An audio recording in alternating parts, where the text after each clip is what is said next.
What is going on, everybody, and welcome. This is episode number 80 of RizzoCast. I'm Steven Risotto. Jasper Lindsay is on assignment. We are joined today by Say Hey Doug, Doug Hayes. He is the co-host of the Say Hey podcast that he does a fantastic job of with our good pal Robbie Lewis. And yeah, Doug, what's going on? How you doing? I'm doing great, Steven. Thanks for having me on. I'm excited to be on RizzoCast, and especially after a fun Giants weekend, I'm doing fantastic. So, yeah. No, I really want to get into that weekend because I was at the ballpark on Sunday and the place was rocking. I'm sure you saw that the place was rocking.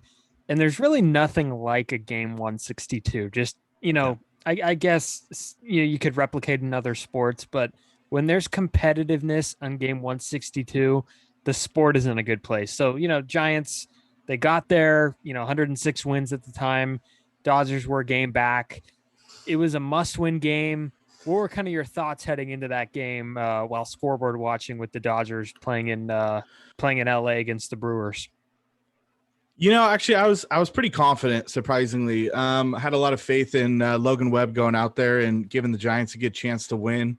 Not only did he do it on the mound, he did it at the plate as well. But yeah, I was pretty confident the Giants were going to go win. They haven't lost a ton of back-to-back games this year. Just felt like there's a lot of veterans in that lineup, offensively and defensively, and they knew what they needed to do to get it done, and they did. And I actually was expecting them to win by a hefty amount, and they did. So, I guess I was right for once on that. Yeah, 100%. There's a lot of celebrations afterwards. And Gabe Kapler said something when he took the mic and he called out the industry the media part of the industry that projects, win totals at the end of the year. And I mean, we hear all the time, Pacoda, Fangraphs percentages, and, who has the best team in spring training. And they don't always work. And I feel like after San Diego made the big moves, after the Dodgers made the big moves, getting Trevor Bauer, and even to some degree in the middle of the season getting Scherzer and Trey Turner, Giants were never even on the radar. How is that even possible for them to win 107 games? And what were kind of your projections before the season started? My projections, well, we can start with that, I guess. I had this team going 80 and 82, finishing third in the NL West. I bought into, I didn't fully buy into the Padres hype of winning the West. I thought they would get in a wild card spot for sure. Obviously, that didn't happen. They had a tough finish. I think everybody in their own families knew that the Dodgers were going to be there at the end. And heck, they were. I mean, 106 wins, most of the time history shows that's going to win you a division. But, to go back to your original point about, why and what is how you have to play the games. You can look at rosters, you can look at teams on paper, you can go off of history from last year, what the team did prior in 2020 and kind of factor it into 2021. But at the end of the day, it's simple. You have to play the games. The Giants played all 162, and some of the things that they did this year, you can't even explain. You kind of just roll with it and accept it and enjoy the ride. You got to play the games. So when did you start becoming a believer? Because I know for me, I think August, maybe even I think when they traded for Chris Bryant, that's when I said that this team's a playoff team and they're bound for the playoffs. That was the finishing touch. So did you see it? Some people are bold enough to say that they saw it in May, which I think even June is too early. I'm very patient with changing, my assessment or whatever. And, but it's important to reassess throughout the season. But you can't do it on a daily basis, obviously. But, I fully bought in on this team possibly winning the West after the last time they played the Dodgers in early September. And they, took 2 or 3 and they went a game up.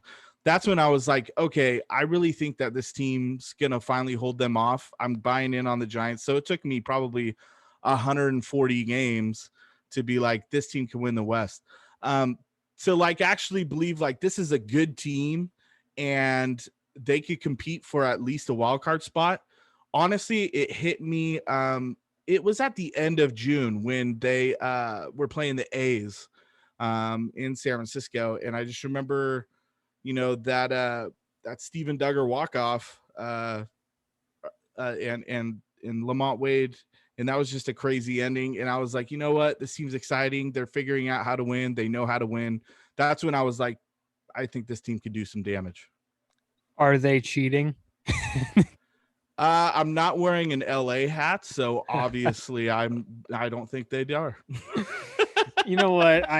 I've seen so many conspiracy, and some people are serious about it too. Some people are like dead set on the idea that there's cheating involved, and they point to the Darren Ruff check swing. But here's some news, Dodger fans. Cody Bellinger threw a ball like off the very top of the net down the left field line at Oracle Park, and it gave the Giants a 2-1 lead or something like that late in the game. What about that? What about the few pitches before Darren Ruff's check swing? I mean, what about the Mike Tauchman catch at the warning track? I mean, it's insane, the conspiracies that happen in baseball, but I mean, we don't have to get into that. But what I do want to get into is kind of the ability to buy in. And there's a lot of veteran players on this team. We know that Longoria, Belt, Crawford, Posey, Cueto, Gosman to an extent. These guys are all guys that have experience at the big league level. A lot of them have won in the past. Yeah. But the coaching staff just like going into 2020 when Gabe Kapler hired this group of coaches, nobody knew what to expect. I mean, none of them have played in the major leagues except for Andrew Bailey was the only established big league player. And Ron Wotus was an established big league coach. So, I mean, how do you think that these veterans have kind of bought into what the coaching staff is throwing out there? I think baseball is kind of shifting to this new age of technology and analytics and really breaking things down and seeing things differently that they, with the equipment that they weren't even using 10, 15 years ago. I think, I don't know if there's a tie into San Francisco being in the Bay Area and not far from Silicon Valley, and they're just a very progressive, technologically advanced, area. And hey, they're implementing it into the Giants, organization. But you could just tell that things they do things different. They sometimes they'll show in the dugout, they're on their iPads breaking down a swing or watching certain pitchers do certain things. You don't see every team doing that. And I think from this front office down, including, like you said, the coaching staff, and this is a younger, for the most part, coaching staff. I think they're kind of showing what they're capable of in their age in this time of, being that we're in. And, maybe it took a couple months, but I'd be mistaken if I didn't think that pretty much everybody on this roster bought into what the front office and the coaching staff was selling. Yeah. And on the field after the game, the media got to go down a few minutes after the celebration and kind of wait for the players as they had their champagne shower. And Kai Correa was one of the first people to walk up the steps, and there were still fans in the ballpark waiting for them to come back out. And fans knew Kai Correa. They knew Kai Correa. They were chanting, Kai Correa, Kai, look up here. They know this coaching staff now, and they know the magic that it could bring. So I thought that was really cool. Another thing that has been really magical this year is the Giants. I believe they have the most pinch hit home runs in a single season in baseball history. Definitely franchise history. I think they broke that earlier in the year, but I think if I'm not mistaken, they did bust out the, baseball history record. And Austin Slater's got like 4 of them. Lamont Wade Jr.'s come off the bench in big spots. Darren Ruff, we know that. Yeah. And you have a special title for this group. So kind of take me through that. The other guys, the great Will Ferrell and Mark Wahlberg movie. You should have shot A-Rod. You should have. He's a biracial angel. No, it's a hilarious movie. It's one of Will Ferrell's most underrated films he's been in comedy wise. But, I throughout this season, we've gotten to see these guys progress, and especially when they acquired him, obviously like Ruff before last season, Wade this season, Duggar and Slater, who've come up in the system and before really like last year, this year haven't really done anything. But the Giants stuck with them. And I just thought, these are the other guys. And these aren't your everyday stars. These are your guys that may platoon and play 3 days a week, or they may pinch hit, like you said, come off the bench late in the game. But they've proven to be very effective. And it's really fun to see what they've done this year because, like I said, we didn't really have any expectations for them. So, I said on my podcast a couple weeks ago, if the Giants win the World Series, why? It's not the staff. It's not the everyday players. It's because of the other guys. It's the depth that these guys provide for this Giants roster. Yeah, no, I completely agree. And, Tyro Estrada came up and he was not an original cast member of the other guys, but he is a good right-handed bat. And if you want my honest opinion on Tyro Estrada, he makes Donovan Solano expendable big time. He does. Yeah. So, and we're getting some comments here. We're live in Giants chatter on Facebook and just confirming that 18 is a Major League Baseball record for pinch hit home runs. Yeah. And also Eric Nathanson of TortureCast is in the comments section. He's saying that Will Ferrell sucks, but that movie is okay. So do you agree with him? Step Brothers is an all-time comedy, and so is Old School. So I'll disagree with him. I'm a fanboy for Will Ferrell. He's got some funny stuff. I mean, you can't sleep on Elf. I mean, I know it's a holiday movie, but Elf is one of those, you watch it every year type. You're either an Elf person or you're not. I feel like that's part of it. And also Tyler Hall is in the comments too. And Tyler's saying that Gabe Kapler deserves a lot of credit for, having the gutsy calls to pinch hit with some of these guys. And it's called the line change. And the line change stresses me out because I always wonder, what if this team gets into, the 12th inning or 13th inning and they have no more players left and they're completely screwed in matchups.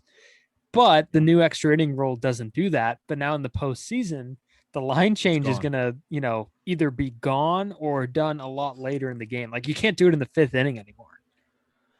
I think the Giants have embraced the live or die theory. And, like I say, always, they live or die by the long ball, and they do a lot more living than dying. I think they do that, too, with the way Kapler, implements his subs in the games. Hey, I'm going to go try and win this game in the 6th, 7th, or 8th. If we get the extras and I run out of guys, so be it. But you saw most of the time this season when he started putting pitch hitters in, even like as early as the 5th inning, most of the time it paid off. And I think we found out how stubborn Gabe Kapler is this year. And sometimes it left us frustrated, but I think most of the times it was like, okay, we got to trust this guy and what he's doing, and he's going to live or die by the matchup. And this is a true platoon in matchup squad. And even in sometimes where history shows and the splits show, this probably won't work here. I'm going to go for this righty-lefty matchup or this lefty-righty matchup. And if it works, great. If not, oh well. And most of the time it worked this year. So yeah, you got to give Gabe Kapler a lot of credit. And, I anticipate he'll be the runaway NL manager of the year. Oh, no doubt, without a question, for sure. I mean, are you a DH guy? I don't know. Are you a DH guy? I'll tell you what, up until probably 4 or 5 months ago, my entire life, I was an old school traditionalist. I want to see the pitchers hit. I want to see managers manage. I think it totally affects the strategies of the game. But I'm a pretty open-minded guy. And, just imagining adding an extra bat, especially with the depth that the San Francisco team has into this lineup. And, if you add that bat on a daily basis, this offense could be even better. And then I also factor in, well, what it would do. It would, prevent pitchers from going up there, first of all, and just being a useless at bat. Because sometimes we have guys like Alex Wood who can't even get a sack bunt down. And then secondly, it preserves them from getting hurt. Let them sit in the dugout. Hey, all I have to think about today is pitching. I'm going to stay, injury. I'm going to prevent injuries in the long run. Which means I'll stay healthy, which means I'll make more money. So I'm all in, and I anticipate a National League universal DH next year. So I have switched my tune. I am in on the DH. So in high school baseball, there's like a DH, but there's also like there's a DH that could hit for the pitch, or DH that could hit for any fielder. Anyone, yeah. Any fielder. So like there's a DH that could hit for the shortstop or a D. So if I were pitching one day, there's nothing that made me happier than seeing a DH in my spot in the order. Like no, I'm willing to guarantee 85% of pitchers feel the same exact way. And the other 15 or whatever would be Madison Bumgarner, Logan Webb, Zach Greinke, etc. So guys who are not bad at it. Yeah. Yeah, exactly. And one thing that I would say is that a DH in both leagues would help starting pitching, because like it's such a shame when a guy's going really good at 74 pitches, shutout baseball, fifth inning, and then a spot comes up in the order. And it's just like, oh man, So honestly, I think we'll start to see the pitching counting numbers go up a little bit. Not a lot. Old school me though would embrace that and be like, hey, the manager has to make a decision here. And I always respected that about the game. But yeah, I mean, it's overall now it's like DH is probably the way to go. Yeah. But the same people are saying, oh, well, starters only go 5 innings. So, I mean, it's kind of, you got to balance both somehow.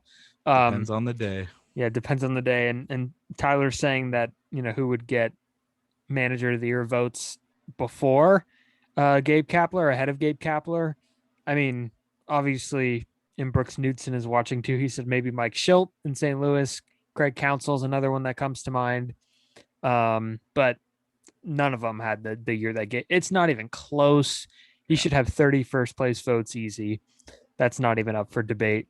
How about Bud Black in Colorado? Just barely under 500. I mean, nobody expected that. Everybody thought they were going to be a 100+ loss team. The Rockies were really good home team for a long time. It sounds silly, but maybe Bud Black gets a vote or two. Why not? Yeah, but then again, I feel like any Colorado manager that has some kind of feat would have to be in consideration, because like obviously it's not fun managing in Colorado. I honestly think Jace Tingler. No, I'm just kidding. I'm surprised he hasn't been let go yet. Their last game finished, about 27 hours ago. So well, what's funny is that the Mondays after that Sunday is usually the day where the moves are made. That's what I'm saying. Yeah. Yeah. Usually the day or it's either the Monday after the regular season or like the Monday after the postseason, like the day after the postseason. Cause that's when you see like they picked up this guy's team option and they let him go. Like Luis Rojas in Queens, gone. Like, see ya. So there's going to be at least one opening this year, and we'll see what other spot gets opened up. But next thing I want to get into is this belt injury. And Susan Slusser of the Chronicle reported today that Brandon Belt is not off the table for NLDS pinch hitting. I mean, I wouldn't waste a spot on him personally for 3 at-bats the whole series, 3 unhealthy at-bats. I mean, the injury was obviously a blow. I know you're not the biggest Brandon Belt fan, but you're smart enough to acknowledge he was one of the best hitters in baseball. 100%. Yeah. Especially since he named himself the captain on September 10th. He was like, at the time of his injury, he was like the 3rd best hitter according to weighted runs created plus. So, yeah. Will we see him, do you think, in postseason? I was very busy today. I didn't get to follow much of the beat writer stuff as much as I wanted to. So I just want to correct so I know what I'm about to say. You said possibility of NLDS, correct? NLDS. He's not completely ruled out. Susan Slusser is reporting. See, I thought initially maybe there was a long shot he could be ready by the NLCS, but NLDS, that's very encouraging. Who wouldn't want to see, Brandon Belt, especially how hot he was right now. It sucks that his, season ended like a weekish short. He would have hit his 30th home run, like for sure. But I think that I would rather go with the guys, including the other guys that are there because we know that they can do it. Get Brandon Belt healthy, and if you get to the NLCS and he's ready to go, that's just like adding a huge cherry on top. That hey, we got this guy back. He's like pretty darn healthy. Maybe early in the series he can't play first, which is unfortunate because he's a fantastic glove over at first. But if you can use him for pitch hitting purposes later in the game, yeah, that's absolutely a huge plus. So if Brandon Belt is healthy enough to swing a bat, and be productive, then yeah, you got to have him on the roster. Not sure about the NLDS, but NLCS, I'd be more inclined to think that that's a possibility for sure. Yeah, just kind of like how Michael Morse, remember he was not on the postseason roster, the NLDS roster, and then came back in the championship series. He had an oblique injury. Same type of deal, kind of a little bit different. But I will say that nobody likes to see anybody get hurt. Disclaimer before I say what I'm about to say. But at least it was the first baseman, right? Like at least it was not the shortstop, Brandon Crawford. It wasn't Buster Posey behind the plate. Giants have guys that can move over there. Wilmer Flores, Darren Ruff, Lamont Wade Jr. I mean, those guys are completely competent there defensively, not at the same level, not close. We've seen it since Brandon in the short time that he's been gone. Yeah. But no, I don't think they're going to have an issue there. And, Gabe Kapler has said this is a really underreported note here. He's frustrated that Wilmer Flores has not been in the lineup. He's frustrated that he can't put him in there more. So Belt's injury kind of opens up, space for Flores to play. And, he said, look, Wilmer has done nothing for him to, sit out this many games. So here he is. More Wilmer Flores for sure. And that ties back into like, if there is a universal DH next year, like Wilmer Flores is almost an ideal candidate for that because he's not really fantastic anywhere defensively. But you'd love to have his bat in there at least, most games. So and hits right, he's good enough to do it. Yeah. Absolutely. Yeah, that DH spot. I mean, the Giants are going to utilize that the way they only know how, and that's to shift guys around and put them.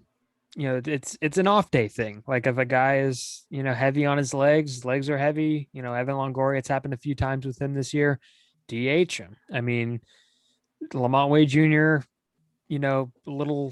I guess Lamont Wade Jr. would not be the ideal guy because he is athletic enough to where he's an above average position player. But you know what I mean? Anybody could be in there at any given time.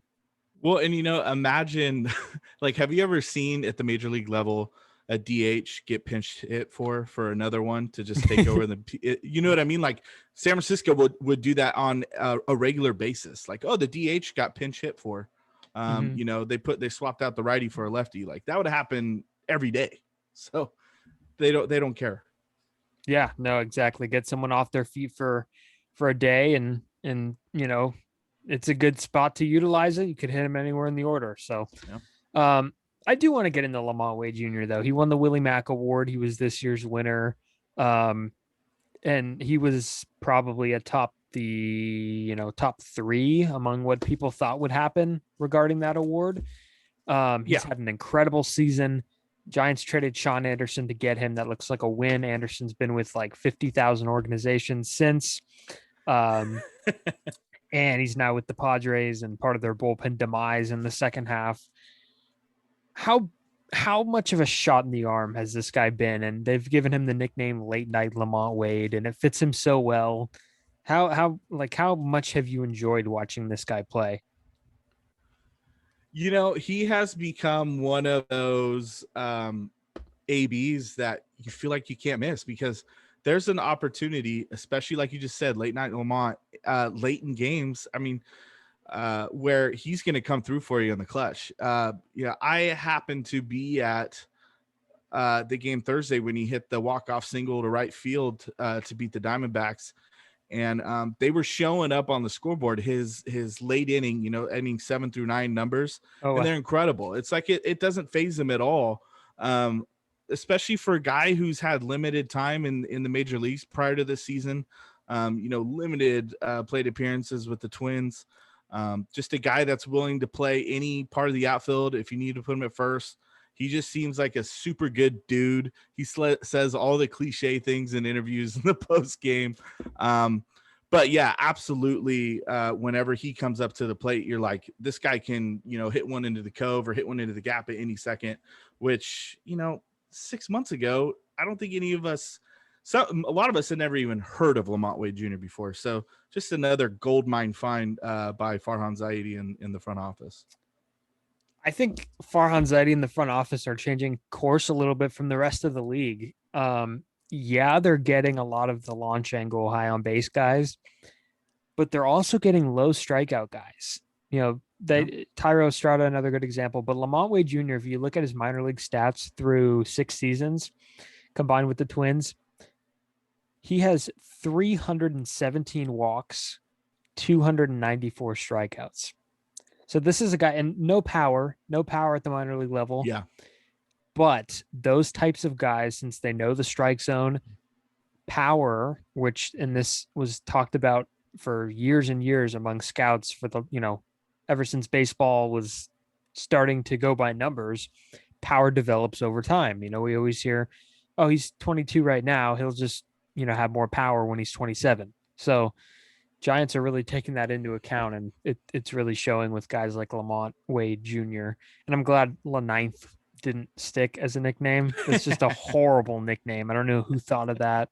I feel like I should blame Greg Papa. I'm not completely sure it's him, but it sounds like a Greg Papa thing. But I think you may be right on that one. I think that is Papa. Yeah, just Cisco WebEx or WebEx by Cisco, whatever it's called. Greg Papa forever staying in that vault. Let's get into Logan Webb, because he's another guy that I want to highlight here in kind of our 2021 review of the Giants. And basically what he did on Sunday was the definition of what he's been doing all second half. He had the shoulder injury. He missed a few starts. He came back, and he's been like literally the best 2 or 3 pitchers in baseball. What I've noticed from him is he's trusting his movement. Like he was trying to be way too fine before. Now he's, aiming right down the middle with the sinker, and it's going to the right-handed hitter's back foot. Yeah. And the slider is amazing. Changeup's good. And remember, out of spring training, nobody was talking about the slider. He was a fastball changeup guy. Mm-hmm. So and he's become an ace that this team has needed when Kevin Gausman wasn't at his best. So, I mean, just initial thoughts on, Logan Webb heading in the postseason. Is he, your number one, I guess? Or maybe we could talk about that in a second, but just overall thoughts on Logan Webb this season. Reliable. I think, when he goes out there, for the most part, he's going to give you an opportunity to win. Even when he doesn't have his best stuff. And you highlighted on his, his 2-seam sinker. It's one of the best I've seen in my lifetime. I mean, when I was in high school, I pitched. I didn't throw hard. I didn't even throw a 4-seam. I just threw a 2-seam. I was a straight 2-seam guy just because of the movement on it. I would do anything to go back and have Logan Webb's movement. His 2-seam is so filthy. Like you said, he starts it out over the plate, and that thing just dives right hard and in. And the thing is you see a lot of guys today, that'll be their like secondary pitch. They'll have their 4-seam that could be coming in 96, 97, 98. And then their secondary pitch or third pitch could be that 2-seam sinker, and it's coming in at 90, 91. Logan Webb's throwing this for like 94 to 96 consistently. Like that is his pitch, and he relies on it. And it's so good that he can throw it, 45, 50% of the time. And then, you factor in that slider, and the talk in spring training was that changeup. It's good enough. And so he's really, I think, just learned how to pitch. He can have all the pitches, but, throw them in the wrong spots. He's really, just learned how to throw them, when to locate them. Logan Webb is at 24 years old. I'd say he's entered the chat to be a top 10 to 15 National League pitcher. And I'm excited to see what he has to offer in the next couple of years. And he's the only guy on the staff next year as of now, in terms Yeah. of contracts. So you'll be building around him. And, props to Brian Sabian and Bobby Evans. I mean, he's their guy. So that goes unreported. So is Camilo Duvall and Kervin Castro. But another thing about Webb is, and I sit next to often Danny Emmerman, who's the Giants beat writer for KMBR, in the press box. And he said that last sinker, it was in the first inning. He said that sinker that he just threw had a bigger drop than Kevin Gosman's split, and it was 95 miles an hour. That's incredible. Good That's luck incredible. hitting that. Good luck. It's a bowling ball. It literally is a bowling ball. The way he sets hitters up, MLB Network is even taking notice of this kid. They've done demos of him, of how he sets up hitters. Check out one at bat that Logan Webb had in Oakland against Matt Chapman. Matt Chapman, I believe Webb threw like a first pitch strike. Then he threw a sinker down and in. Chapman fouled it off his foot. The next at bat, just completely uncomfortable. So yeah, and that's the thing. That's what that pitch does is, hey, even if you get any wood on it, that thing's getting hit really weakly, for a right-hander to the third base side, or, you're not getting any solid contact on it. I mean, if you look at what Webb's given up, if he's getting hit hard or he's giving up a home run or an extra base hit, I think it's when he's trying to throw a slider and he leaves it hanging, and that's fine and all, but you hardly ever see that sinker get hit hard. Yeah, no, 100%. I agree. And he's throwing to Buster Posey, who says that, he's got one of the best sinkers Posey's seen. Speaking of Posey, Posey's in the middle of a career resurgence, or was, I guess he's still in the middle of it. His power's back, kind of, not nearly as what it was during his MVP season, but a lot of it is back. I think he has got 19 homers, 18 homers, something like that. Where does he go from here? Do they pick up that team option for next season? They have a great schedule that he's on right now with Kirk Casale, a lot of teams, he could be their starting catcher. I mean, and the Giants have done that with Posey in the past. Nick Hundley could have played, every day somewhere. Stephen Vogt, same thing. So they've always had a reliable backup catcher behind him. Now they do. Casale's got another year left. Yeah. Joey Bart is tearing up the minor wings. leagues, battled with injuries, but still really good. Where do we go from here with Buster Posey? Before I even say anything regarding his contract, I just want to point out that the reason he had the regular season that he had purely is because of rest. And, I remember before the season, you included and all our other Giants Chatter co-admin, we talked about an over-under on Posey games. And I think I said 110 games he'd be in. I think he finished, I don't have it in front of me. Was it like 98, 99 games? That means ish. So we'll say 100. We'll round up. That means he didn't appear in 62 games ish. And the difference being, in the last few years, in the Bochy era, his days off, he was still playing first base. And, that means he's out. He's got to be loose. He's moving. He's out there in the field in the sun for 9 innings. And then he's batting 4 or 5 times in a game. This year, the Giants had a plan, said, hey, we got a guy that's fresh, coming off of last year, didn't even play anything. He's in really good shape right now. He's healthy.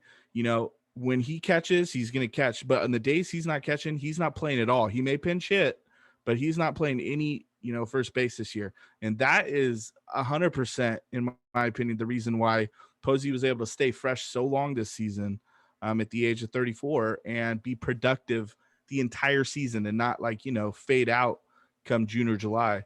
In regards to his contract, I think he's made it, kind of interesting because I believe his club option's 22 mil next year. Correct. I'm kind of torn on, hey, the Giants had the financial flexibility to just be like, here, let's do it. Here's the 22 mil. But also, devil's advocate, I think they have Joey Bart, who should be ready to go next year at any capacity at the major league level. They still have Casale. Hey, we're going to decline your option. Are you willing to take a discount to stay here stay in San Francisco, not move your family, and let's finish your career here. I think he'd be open to it, to take a cheaper deal. Hey, we'd love to sign you for a year, $15 million. And you know what? You're going to catch 3 days a week. You could, if that DH is there, you could DH 1 or 2 days a week, and you could still have 1 or 2 days completely off. I think that sounds pretty enticing to Buster Posey. But I don't know. I'm not him. I'm not his agent. So I don't know. I can't give you a solid answer regarding his contract situation next year. It could go either way, in my opinion. Yeah, and that would be great. But Joey Bart is in the organization. And I feel like anytime Joey Bart, big league ready catcher, he's big league ready. I mean, like at this point he is. Yeah. I just, nothing's certain just because of that reason alone. So, yeah. And Tyler Hall saying that the only way they don't pick it up is if they agree to a 2-year deal beforehand, which I could see happening, give him Crawford money. So yeah, that's I'll tell you one thing for sure. Nothing's happening during these playoffs regarding a contract. Nothing. No, nothing at all. 100%. Just real quick on Brandon Crawford. I mean, he's playing some of the best baseball we've seen him play ever. He looks like a completely different hitter. Fielding, I mean, he's looked great. It's amazing what he's doing for his age. But offensively, I don't think I've ever seen this side of Brandon Crawford. During the championship years, he was a 7-8 hitter. 2012 8 hitter. 2014 might have been like 7. Yeah, maybe 6. No, 7. I think 7 or 8. What in the world has gotten into Brandon Crawford? I think he's just become smarter at the plate. He's always been a strong guy. Like, he's always been able to hit the ball out of the park. It's just doing it at a consistent rate. And I think this sounds really simple.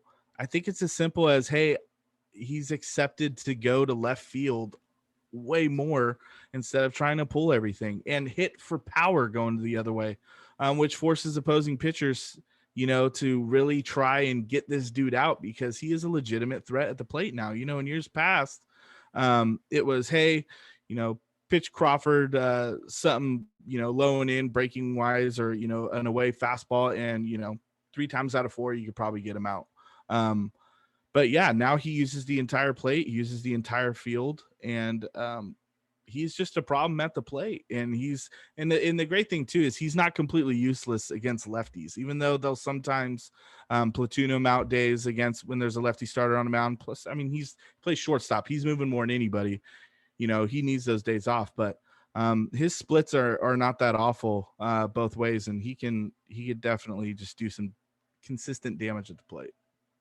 100%. He's always stood his own against lefties, and yeah, I think he's not only smarter, he's more. I feel like he's more himself, and we've seen it with him. I don't know if like the old regime had anything to do with it, but now he feels like he's the veteran on the team. I mean, he's taking extra bases. He's almost too aggressive at times, and sometimes, yeah.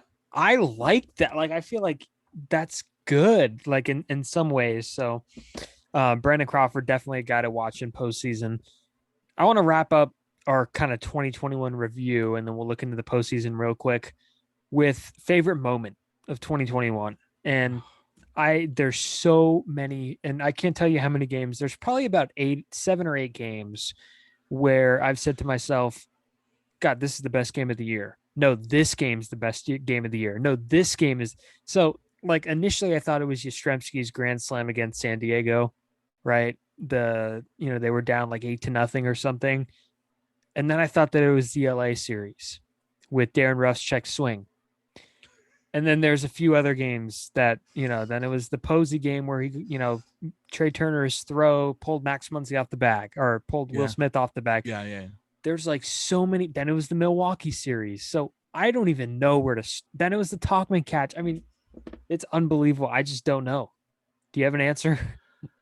Oh God, I would need probably a legitimate half hour to really come up with a good answer. I mean, there are so many. I think the one, like the walk-off one against the A's back in June, when I talked about, I really started buying into this team being a legitimate contender. Also in August in Oakland, when they had those 2 back-to-back late go-ahead home runs against the A's. Incredible. Solano and Wade on back-to-back days, not in that order, but those definitely are right up there for me too. I think just because out of my pure lifelong hatred for the Dodgers, I have to just go with and it's because of how it happened. The Darren Ruff check swing, because that game was over. The Giants should have lost that game. He ends up walking, I believe, and then the Giants come back and finish him off. Wade with the hit to right to bring in the run. I think when I saw Max Muncy at the top of the dugout steps for Los Angeles, and he was so upset, screaming at the umpire, I forgot what umpire it was. I had that was so satisfying. That was probably the most satisfaction I got out of this season, was just seeing at that moment, to me, that's when the Dodgers said, we're in trouble. Even if the Giants didn't even earn it that night, it was like they knew that they were going to have to fight with San Francisco down to the finish. And, I think that's the game that really worried the Dodgers the rest of the way.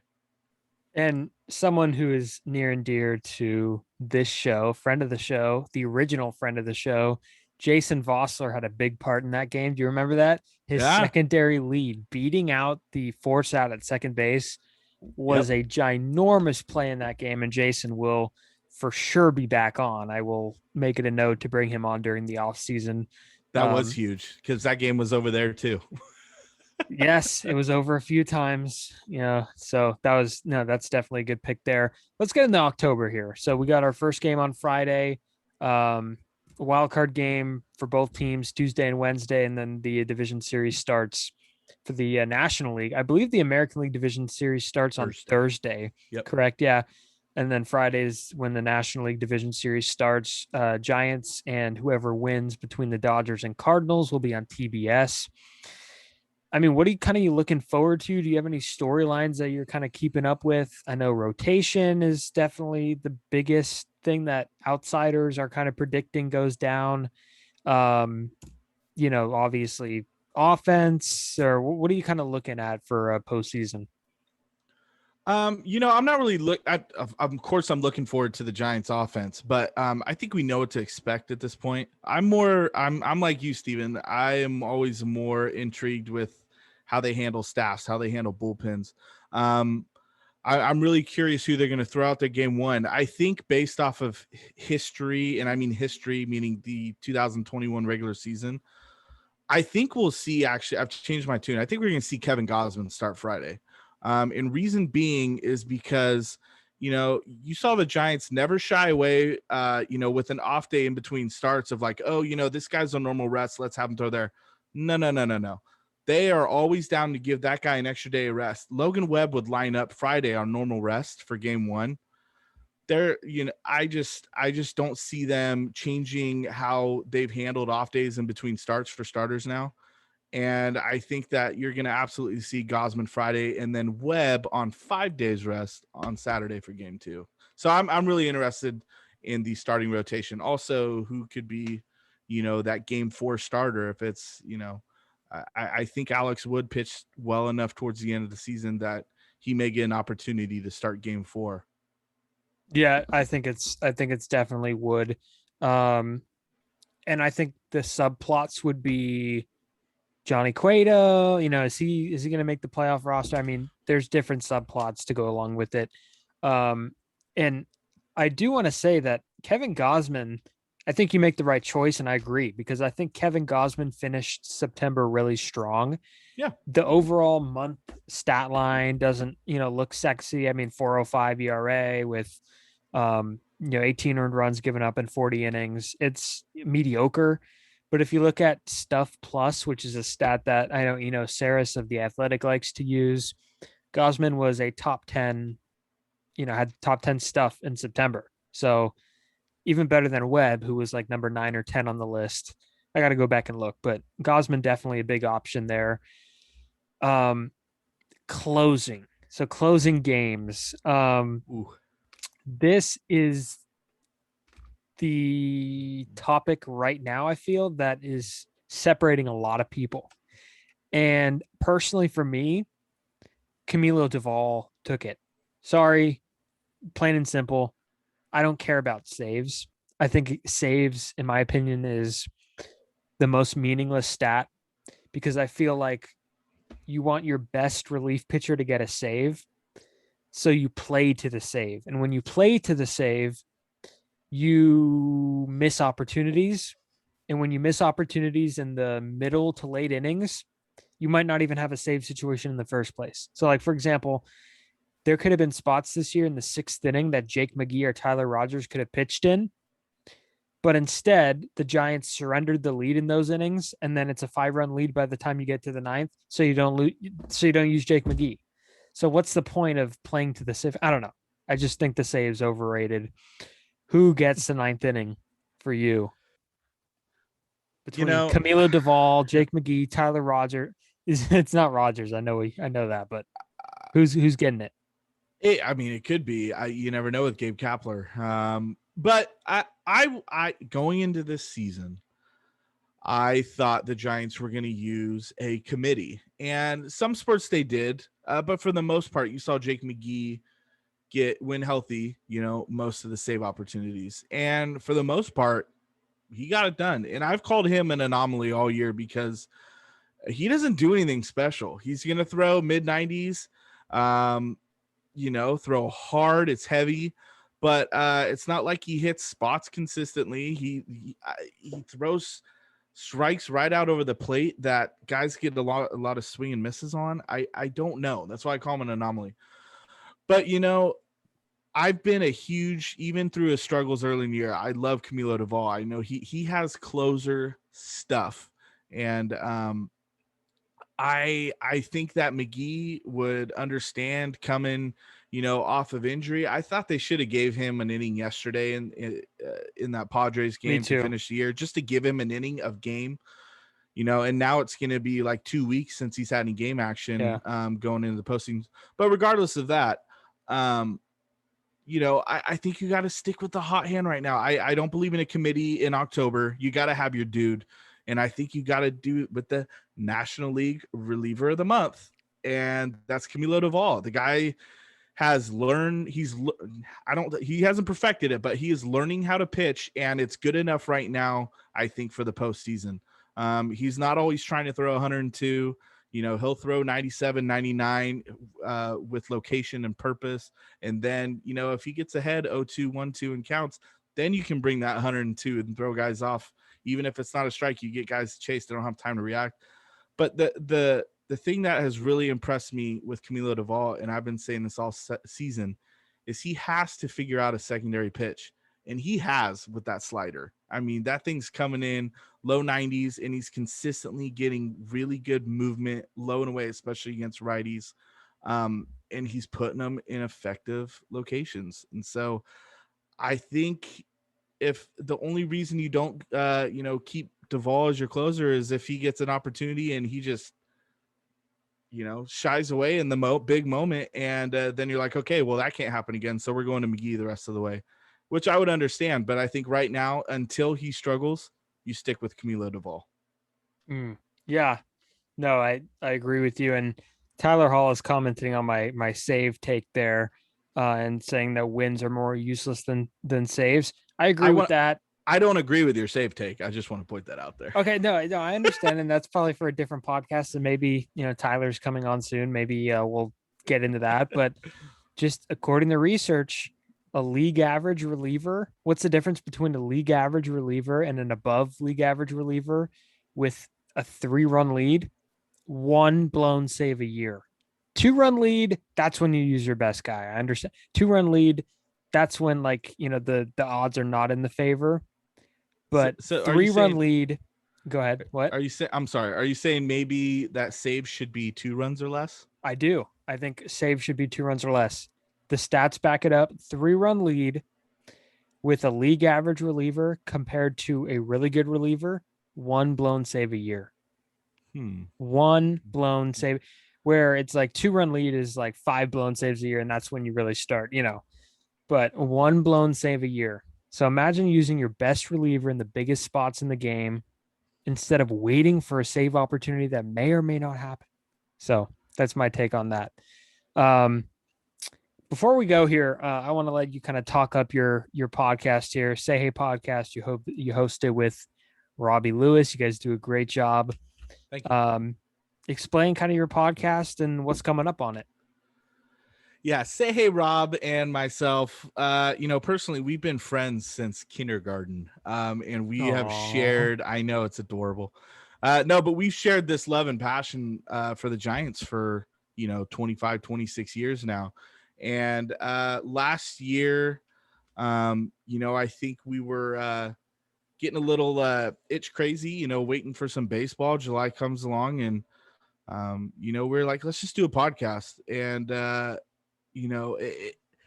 it's funny. I mean, you run your own podcast, obviously. So I'm sure if you were to like look now compared to your first couple episodes, they'd be completely different.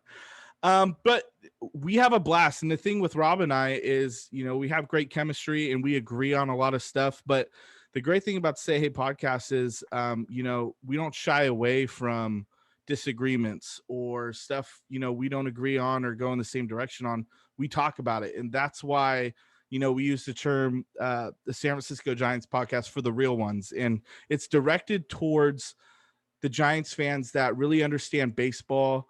And, they're not always going to take the cheesy route. And it's not, we don't just like love certain players. If we're pissed off about a player, we're going to talk about it. If we're upset with the direction of the franchise is going, the organization's going, we're going to talk about it. We don't shy away from the heated stuff. And, we love it. And we love having guests on, and it's just all about facts, numbers, bold takes. That's what the Say Hey podcast represents. Love to see it. So you could, of course, follow Doug on Twitter. Doug, man, I really appreciate you coming on the show. I know we had some technical difficulties. We solved it, and we had a lot of fun. Thanks for having me on, Steven. And I'm just really looking forward to this postseason. It's going to be a great ride.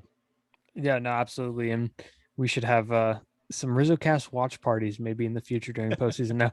But you guys could follow Doug on Twitter at Say Hey Doug, and the podcast on Twitter at Say Hey Podcast. Again, a podcast, a San Francisco Giants podcast for the real ones.